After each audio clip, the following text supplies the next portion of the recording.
இன்னைக்கு நான் வந்து மீன் குழம்பு தான் வைக்க போறேன். இது வந்து ஒரு சண்டே ஸ்பெஷல்ல எடுத்த வீடியோ தான். மீன் குழம்பு வந்து ஃபர்ஸ்ட்டு மீன் வாங்கிட்டு வந்ததுமே வந்து அதுக்கு முன்னாடியே ரைஸ் மட்டும் நான் வந்து ரெடி பண்ணிருவேன். ரெடி பண்ணிவிட்டு ரைஸ் வேகிறதுக்குள்ள நான் என்ன பண்ணுவேன் அப்படின்னா, இந்த மீனை வந்து க்ளீன் பண்ணுவேன். பொதுவா நீங்கலாம் மீன் க்ளீன் பண்ணுறது 10லேருந்து 15 நிமிஷத்துல க்ளீன் பண்ணிருவீங்க. பட் நான் க்ளீன் பண்ணுறது பார்த்தீங்கன்னா 45 நிமிஷம் ஆகும். ஏன்னா எனக்கு இதெல்லாம் வந்து பழக்கம் கிடையாது. நான் வந்து ஆல்ரெடி சொல்லியிருக்கேன். நான் வந்து வெஜிடேரியன் தான்.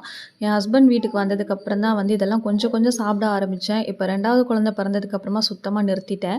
எல்லாமே க்ளீன் பண்ணிவிட்டு இன்றைக்கி வந்து நான் குழம்பு வைக்கல. என் அத்தை தான் நல்லா குழம்பு வைப்பாங்க. ஸோ நான் வந்து இது எல்லாமே ஃப்ரை பண்ணி தான் எடுத்துக்க போகிறேன். இதுக்கு வந்து தொட்டுக்க குழம்பு வந்து பார்த்திங்கன்னா ரசம் தான் வச்சுருக்கேன். சரி ரசம் வச்சுட்டு ஃபிஷ் ஃப்ரை வச்சிடலாம். நமக்கு மட்டும் ஏதாவது பொரியல் மாதிரி சிம்பிளாக பண்ணிக்கலாம் அப்படின்ற பிளானில் தான் இருந்தேன். ஸோ வந்து மசாலா வந்து ரொம்ப சிம்பிள் தான். நார்மலாக வந்து குழம்புக்கு யூஸ் பண்ணுற மசாலா தூள், கொஞ்சமாக மஞ்சள், கொஞ்சமாக உப்பு அது மட்டும் மிக்ஸ் பண்ணிவிட்டு நல்லா வந்து இது மாதிரி டிப் பண்ணி எடுத்துருவேன். இது வந்து பாருங்கள் கொஞ்சம் நான் தண்ணியாக தான் மிக்ஸ் பண்ணியிருக்கேன். அப்போ தான் வந்து நல்லா ஊறும். பட் நான் கடைசியில் பொரிக்கும்போது நான் என்ன பண்ணுறேன்னு பாருங்கள். வீடியோவோட எண்டில் பாருங்கள் உங்களுக்கே தெரியும். நம்ம அப்படி பண்ணும்போது கொஞ்சம் மொறு மொறுன்னு வரும். இது வந்து நல்லா வந்து ஊறுற மாதிரி நல்லா ஃபுல்லாமே வந்து ஸ்ப்ரெட் பண்ணி எல்லாமே எடுத்து வச்சுட்டேன். இத வந்து நம்ம வச்சிருந்த பிளேட்டே வந்து நல்லா வாஷ் பண்ணிவிட்டு, அத வந்து நல்லா மூடி வச்சுட்டேன்.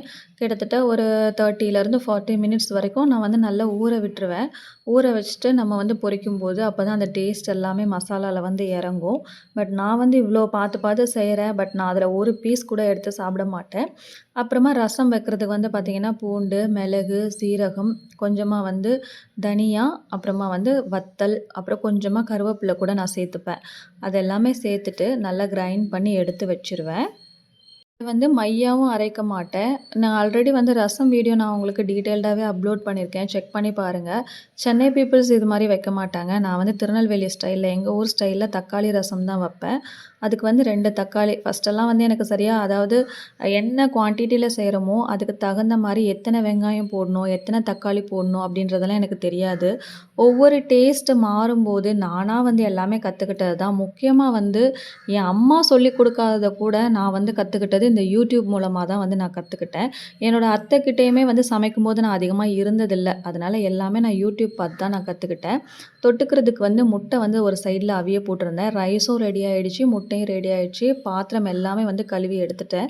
ஒரு சைடில வந்துட்டு அந்த தக்காளிய கொதிக்க விட்டுட்டு, முட்டையும் வந்து உரிச்சு எடுத்துக்கலாம் அப்படி சொல்லிட்டு முட்டையும் ஒரு பக்கம் உரிச்சு எடுத்துட்டேன். நான் வந்து வேக வச்ச முட்டைய அப்படியே சாப்பிட தான் எனக்கு பிடிக்கும். பட் என் ஹஸ்பண்ட் அப்படி கிடையாது. அத 2ஆ கட் பண்ணி மசாலா போட்டு, எக்கு வந்து எப்படி ஃப்ரை பண்ணுறியோ அதே மாரி எனக்கு டவால ஃப்ரை பண்ணி குடுன்னு கேட்பாரு.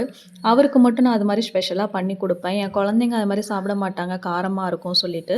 ஒரு பக்கம் வந்து ரசத்துக்கு வந்து அந்த தக்காளி வந்து வேக வச்சுட்டேன். இன்னொரு பக்கம் வந்து தாளிச்சுருவேன். ஒரு சில சமயம் பருப்பு ரசம் செய்கிறதா இருந்தா வெங்காயம் சேர்த்துப்பேன். இது நார்மலா தக்காளி ரசம் அப்படின்றதுனால வெங்காயம் எதுவுமே சேர்த்துக்கல. நார்மலா தான் செய்றேன்.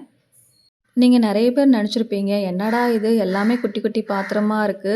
இதில செஞ்சு இவங்க எப்படி சாப்பிடுறாங்க? இது எப்படி பத்தும்?" அப்படின்னு நீங்க நெனைக்கிறதுக்கு வாய்ப்புகள் இருக்கு.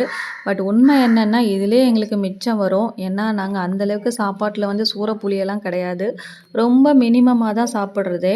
ரசம் அப்படின்னா கொஞ்சம் என் ஹஸ்பண்ட் நல்லா சாப்பிடுவாரு. அதுவும் மீன் அப்படின்னா கொஞ்சம் நல்லா சாப்பிடுவாரு. பட் அந்த ரசமே வந்து பார்த்தீங்க அப்படின்னா, கொஞ்சம் மிச்சம் வந்துரும். அத நைட்டு வந்து கொஞ்சம் ஃபில்டர் பண்ணி ஒரு 1/2 கிளாஸ் மாதிரி நாங்க வந்து அத வந்து மிச்சம் இருந்தது அப்படின்னா குடிச்சுப்போம். ஏன்னா, அது வந்து த்ரோட்டுக்குலாம் வந்து நல்லது தான். இந்த ரசமே வந்து பார்த்தீங்க அப்படின்னா, நான் கொஞ்சமா தான் வைக்கிறேன். பட் இதுவே வந்து எனக்கு வந்து மிச்சமாயிடும். ரசம் வந்து ஒரு பக்கம் லைட்டா கொதிச்சு நொர வரட்டும் அப்படி சொல்லிட்டு இன்னொரு அடுப்புல வந்து மாத்திட்டேன். இப்போ வந்து பாருங்க, மீன்ல வந்து நான் ஏற்கனவே சொன்ன மாதிரி, அது ஃப்ரை பண்ற டைம்ல அது நல்லா மேரினேட் ஆனதுக்கப்புறமா, மறுபடியும் வந்து லைட்டா மசாலா தூள், மஞ்சள் தூள், உப்பு இது 3ம் போட்டு பவுடர் மட்டும் மிக்ஸ் பண்ணி அது மேல வந்து லைட்டா தூவிருவேன். தூவிட்டு அதுக்கப்புறமா நீங்க அந்த டவால போட்டு நீங்க ஃப்ரை பண்ணி எடுக்கும்போது, அந்த மசாலா வந்து மேல நல்லா மொறு மொறுன்னு வந்து வெந்து வரும். நீங்க ஒன் டைம் வந்து இத ட்ரை பண்ணி பாருங்க.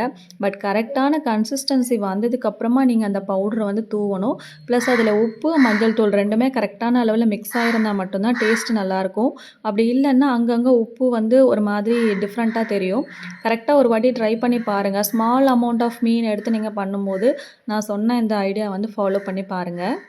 எப்போவுமே வீடியோஸ்க்கு வந்து வாய்ஸ் குடுக்கும்போது, இந்த காக்காங்க தொல்ல வந்து தாங்கவே முடியாதுங்க. இங்க வந்து வீட்ட சுத்தி நெறைய வேப்ப மரம், அரச மரம், அரசம் அப்புறம் அசோக மரம் இதெல்லாம் இருக்கிறதுனால, எப்பவுமே இந்த காக்காவோட டிஸ்டர்பன்ஸ் இருந்துட்டே தான் இருக்கும்.